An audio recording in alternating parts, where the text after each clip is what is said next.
Howdy mates, I wanted to make a little video today. I'm out at and it's Thursday, March 25th, 2021, and I'm out visiting Snyder Park. And this in particular is somewhat of a community garden. I know I have done a video here in the past, as a matter of fact. But here, we have an excellent example of an analemmatic sun clock. So you guys are more than welcome to pause and read the sign if you so desire. Aw, man in the sun just got covered. So here is where you can stand, and it represents, of course, the Gregorian calendar. And then you see all these rows of numbers that, well, those numbers are supposed to tell the time, essentially. So you may be thinking, why are there two different rows? Well, that's the case because the numbers closer to me, so like in the inner row, that represents standard time. And then the outer row of numbers are representing that daylight saving time, because of course you have to account for that. Even though personally its usefulness hasn't really proven effective. I mean, back when Ben Franklin used it, it was mostly for farmers so that they could have more time. But nowadays, I personally don't really see much use for it. But yeah, here's March, so I can stand right here. And normally, unfortunately, the sun, well, hold on, we might have a chance, because I'm seeing that the clouds are moving a bit quickly. We just had a little bit of a rainstorm not too long ago, so that's why things are a bit cloudy and wet right now. But unfortunately, we don't have a chance of meatballs either.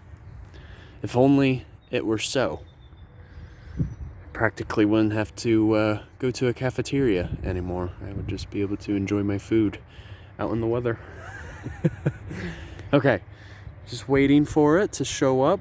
Come on, sun, be friendly. Come on. Oh, it's close, and here we go. Well, still not much, but normally what you would be able to see is I would have my hand raised, and then it would fall upon, like, right there, approximately. Because you figure it's like around 6:15 at the moment. So we're referring to the outer row of numbers. But it's a method that's been used for many centuries, and it is indeed effective. So, you know, if you don't have technology with you, or you don't have a clock, that is an excellent way to tell you approximately what time it is.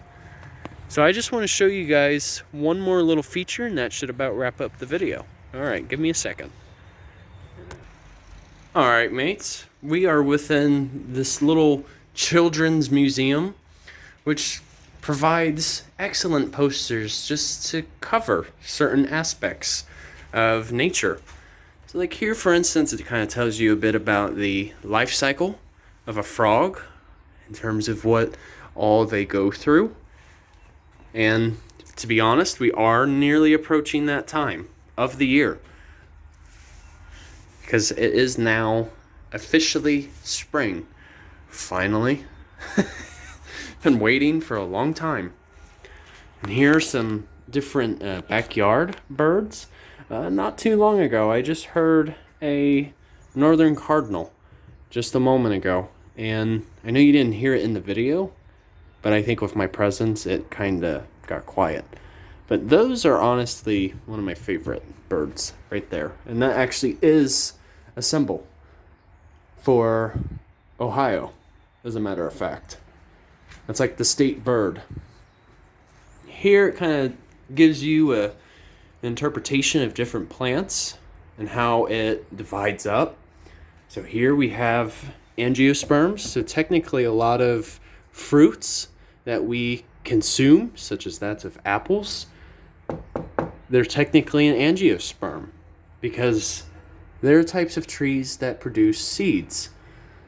And here, so for example, apple trees are dicots, so that talks a bit about the seed itself and the leaves, stems, and the flower.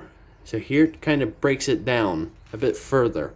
So in this case, usually with apples, there's bound to be 2 cotyledons, which is basically another term for a seed. They have branching veins. Vascular tissue is arranged in a ring. But then an example of gymnosperms, on the other hand, you may be thinking of, okay, take for example a palm tree, right? Well, gymnosperms break down even further. So you got cycads and conifers, and then ginkgos are its own category. So essentially, they have naked seeds. They don't produce a fruit. And here is, so this just talks about seed structure. But gymno basically means, I'm trying to remember, I think that means naked. And sperms refers to seed. So it's derived from Latin. And here it breaks down even further. These are plants that have no seeds. So seedless vascular. So for instance, moss, which I have mentioned in a video before, and even seedless vascular, such as that of ferns. But yeah, essentially, all these trees, mostly in the state of Ohio, anyway, such as that of oaks, maples, you name it, most of those are usually angiosperms. But yeah, I find this a very neat, interpretive mini museum, just because the signs are simple, not too complicated whatsoever. And as a matter of fact, I did mention the other day as well, I did make a certain accomplishment. As a matter of fact, not really going to mention it quite yet, because it's still in progress, so to speak. But for those of you who already know about it, please keep it hush hush, pop pop. That made no sense, but I made it up anyways. But yeah, I will mention about that soon, just not quite yet. But hope you guys got something out of here.